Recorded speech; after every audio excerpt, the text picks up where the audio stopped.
اکبر کبیرہ. ایک وقت کا بادشاہ تھا، اس کے زمانے میں ایک عالم دین تھا، محدث زمانہ تھا اور اللہ کا ولی بھی تھا.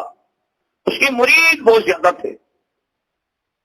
کسی عالم دین کے چاہنے والے جب لاکھوں میں ہو جاتے ہیں تو جو بادشاہ حکومت کے ہوتے ہیں نا، ان کے پاؤں ڈگمگا جاتے ہیں، لرزا جاتے ہیں، شرما جاتے ہیں، کپ کپا جاتے ہیں. اللہ اکبر. وہ بادشاہ اس اللہ کے ولی کے پاس گیا، کہنے لگا آپ کے مرید تو لاکھوں میں ہو گئے، میں ان کو اپنے لیے خطرہ سمجھتا ہوں. وہ اللہ والے کہنے لگے کہ ویسے بھیڑ ہے میرے پاس، رش لگا ہوا ہے، اصل میں میرے مرید کم ہے. بادشاہ کہنے لگا میں اندھا تو نہیں ہوں، دیکھتا ہوں لاکھوں کروڑوں کا مجمع آپ کے پاس جمع ہوتا ہے اور آپ کہتے ہیں کم ہے. کہا بادشاہ سلامت، سچی بات یہ ہے ان لاکھوں کروڑوں میں میرے جو پکے اور خالص مرید ہے نا وہ 1.5 ہے، 2 بھی نہیں. کتنے؟ 1.5. اب کیسے بتاؤں آپ کو؟ چلو 1.5 ہو. امیر محمد بھائی انگلیوں کے ساتھ پورا اور آدھا. ہاں جی. بادشاہ کہنے لگا میں نہیں مانتا. کہا آپ چیک کر لو. اور چیک کرنے کی ترتیب اللہ والے نے خود بتا دی. بادشاہ نے اعلان کیا کہ اس پیر صاحب کے عالم دین کے محدث کے ماننے والے فلان دن فلانے گراؤنڈ میں جمع ہو جائیں. لاکھوں کا مجمع لگ گیا، دنیا امڑ کے آ گئی. بادشاہ نے درمیان میں خیمہ لگایا ہوا تھا.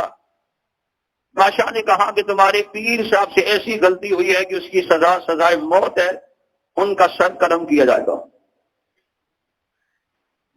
اب تم اس پیر کے مرید ہو، وہ تمہارا پیشوا ہے، مقتدا ہے، رہنما ہے. اس کی طرف سے مجھے ایک بندہ چاہیے جو اپنے پیر کی طرف سے جان قربان کرے تاکہ تمہارے پیر کی جان بخشی ہو جائے. یہ سننا تھا تو آدھے تو چلی گئے. ہاں، دوبارہ اعلان ہوا، آدھے پھر گئے. سبارے اعلان ہوا، آدھے پھر چلے گئے.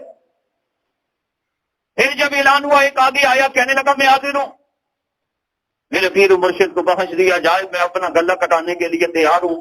بادشاہ نے خیمے میں انتظام کر رکھا تھا، اس بندے کو پکڑایا، خیمے میں لے گئے. وہاں پہلے سے ایک بکرا باندھا ہوا تھا.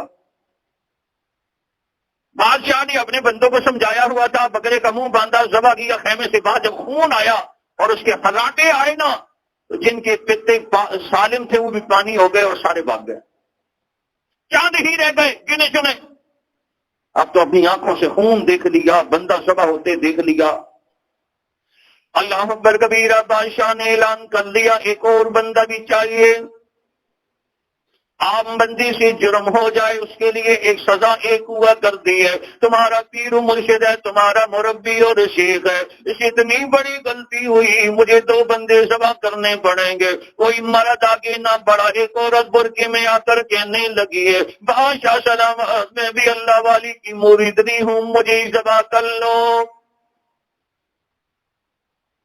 بادشاہ سلامت نے کہا خیمے میں چلی جاؤ. جب وہ خیمے میں چلی جائے، اللہ کا ولی وہاں بیٹھا کہنے لگا میں نے آپ کو کہا تھا نا، میرے پاس رش لگی ہوئی ہے، میرے پاس بھیڑ لگی ہوئی ہے، میرے پاس گنتی پوری کرنے کے لیے، گنتی بڑھانے کے لیے بندوں کا رش ازدحام بنا ہے. میرے مرید تو 1.5 ہے، دیکھ لیا تیرے سامنے اللہ کی بندی بھی کھڑی ہے، ایک ہی اللہ کا بندہ بھی کھڑا ہے. پیر سے کہنے لگا بادشاہ سلامت میں سمجھ گیا یہ 1.5 تیرا مرید یوں بنتا ہے. مرد کی دوائی پوری ہے، مرد کی دوائی پوری ہے، عورت کی دوائی آدھی ہے، اس لیے 1.5 مرید بنتا ہے. پیر صاحب کہنے لگا معاملہ الٹ ہے.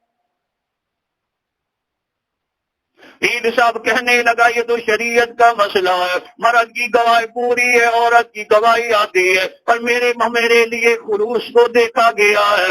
ارے مرد نے بغیر خون دیکھے جان پیش کی ہے، یہ آدھا شمار ہوگا، میرا آدھا مرید ہے. عورت نے خون دے کر جب جان دینے کا عزم کر لیا، یہ میری پوری مرید ہے.